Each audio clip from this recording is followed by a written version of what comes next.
আসসালামু আলাইকুম। বাংলাদেশ বেতার গোপালগঞ্জ। খবর পড়ছি শাম্মী নুপুর।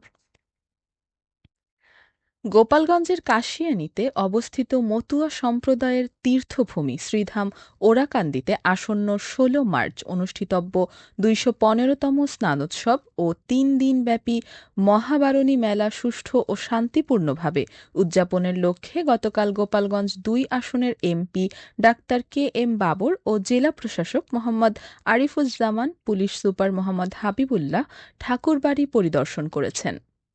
পরিদর্শনকালে তাঁরা ঠাকুরবাড়ির উত্তরসূরি পদ্মনাভ ঠাকুর, সম্পদ ঠাকুর ও সুব্রত ঠাকুরের সাথে কথা বলেন। অনুষ্ঠানের দিন আইনশৃঙ্খলা রক্ষাসহ সব ধরনের সহযোগিতার আশ্বাস দেন। মাদারীপুর ২ আসনের সংসদ সদস্য জাহানদার আলী মিয়ার গণসংবর্ধনা ও ইফতার মাহফিল গতকাল রাজৈর পৌরসভার কেন্দ্রীয় ঈদগাহ ময়দানে অনুষ্ঠিত হয়েছে। সংসদ সদস্য জাহানদার আলী মিয়া এতে প্রধান অতিথি হিসেবে উপস্থিত ছিলেন। জেলা বিএনপির আহ্বায়ক অ্যাডভোকেট জাফর আলী মিয়া সহ স্থানীয় রাজনৈতিক, সামাজিক ও গণ্যমান্য ব্যক্তিবর্গ এ সময় উপস্থিত ছিলেন। পবিত্র রমজান উপলক্ষে ফরিদপুর শহরের ব্রাহ্ম সমাজ সড়কের নিরাপদ প্রাণীজাত কর্নারে গরুর মাংস, দুধ ও ডিমের ন্যায্য মূল্যের বাজার কার্যক্রম শুরু হয়েছে। গতকাল ফরিদপুর ৩ আসনের সংসদ সদস্য চৌধুরী নায়াব ইউসুফ প্রধান অতিথি হিসেবে এর উদ্বোধন করেন।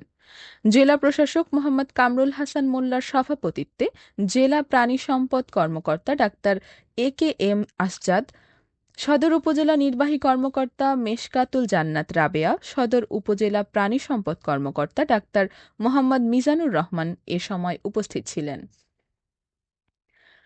পবিত্র রমজান উপলক্ষে গোপালগঞ্জ সদর উপজেলার হরিদাসপুর ইউনিয়ন পরিষদের সামনে ভ্রাম্যমাণ ট্রাকের মাধ্যমে ভর্তুকি মূল্যে নিত্য প্রয়োজনীয় পণ্য বিক্রি করছে trading corporation of Bangladesh TCB.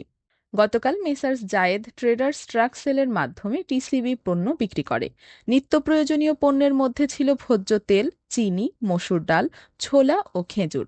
আগামী ১২ মার্চ পর্যন্ত উপজেলার বিভিন্ন ইউনিয়নে পর্যায়ক্রমে টিসিবি ট্রাক সেল কার্যক্রম পরিচালিত হবে।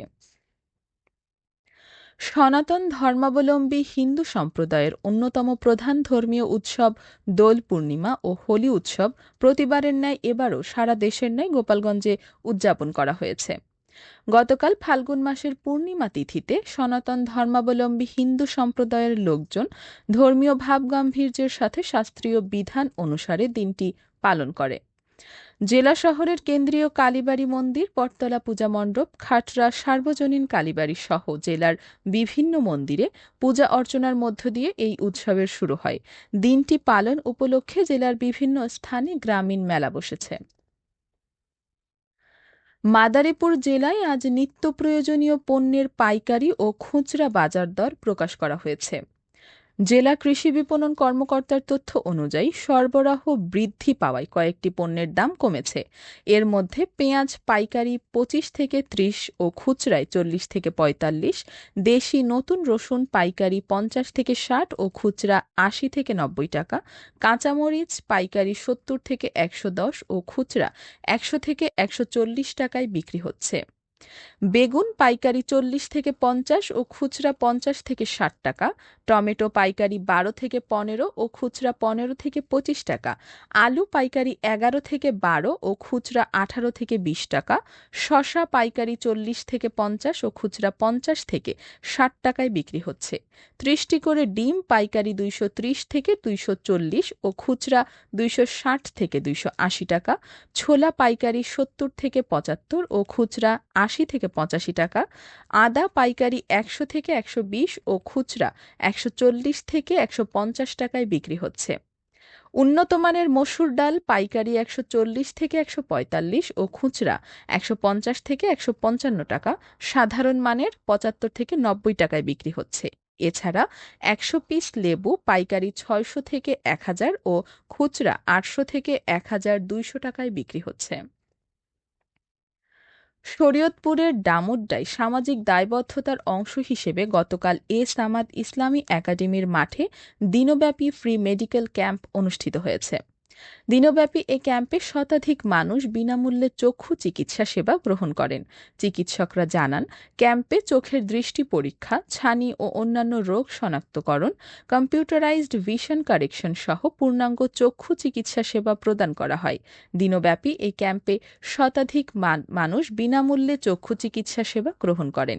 ফ্রি মেডিকেল ক্যাম্পে বিনামূল্যে ঔষধ ও চিকিৎসা দেয়া হয়।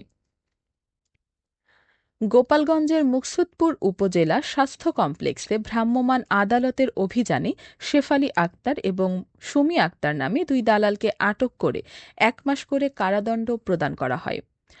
উপজেলা স্বাস্থ্য ও পরিবার পরিকল্পনা কর্মকর্তা ডাক্তার রায়হান ইসলাম শোভন ও উপজেলা সহকারী কমিশনার ভূমি মোহাম্মদ আবুল হাসনাত গতকাল এ ভ্রাম্যমাণ আদালত পরিচালনা করেন। জানিয়ে দিচ্ছি ইফতার ও সেহরির সময়সূচি। গোপালগঞ্জের পার্শ্ববর্তী এলাকার সময় অনুযায়ী আজকের ইফতার সন্ধ্যা ৬টা ৬ মিনিটে ও আগামীকাল সেহরির শেষ সময় ভোর ৫টা ৩ মিনিটে। সবশেষে আবহাওয়া।